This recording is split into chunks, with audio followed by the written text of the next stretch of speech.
Kesal kerap dituding curi rokok, seorang pemuda di Sisarahili Bawolato tikam pemilik toko kelontong hingga tewas. Pedagang toko kelontong bernama Sarifati Zuluhu di desa Sisarahili, Kecamatan Bawolato, Kabupaten Nias, tewas mengenaskan setelah ditikam seorang pemuda berinisial SL alias Sona. Korban mengalami luka di dada, punggung dan pinggang akibat ditusuk senjata tajam. Kapolsek Bawolato, Kompol Benyamin Lase mengatakan, motif pelaku membunuh korban diduga karena tak senang kerap dituding sebagai pencuri rokok di warung korban.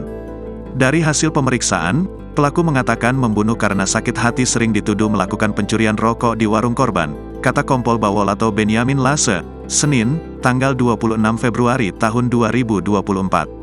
Peristiwa pembunuhan terjadi pada Minggu, tanggal 25 Februari tahun 2024, sekira pukul 16.30 waktu Indonesia Barat, kemarin, saat pelaku datang ke toko kelontong korban.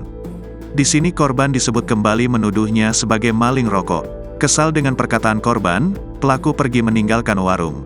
Sementara korban tampak seperti mengawasinya. Beberapa waktu kemudian pelaku kembali mendatangi korban membawa senjata tajam lalu menusuk dada, punggung dan pinggangnya. Tak langsung tewas di tempat, korban sempat melarikan diri tetapi pelaku juga mengejarnya dan kembali menusuk korban hingga tersungkur. Melihat korbannya tersungkur dan berlumuran darah barulah Sona melarikan diri. Dia ditangkap beberapa jam kemudian setelah polisi olah tempat kejadian perkara dan menangkapnya di semak-semak. Saat ini pelaku dan barang bukti sudah dibawa ke kantor polisi. Dengan jarak sekitar 8 km dari lokasi kejadian pelaku berhasil diamankan pada saat bersembunyi di semak-semak katanya.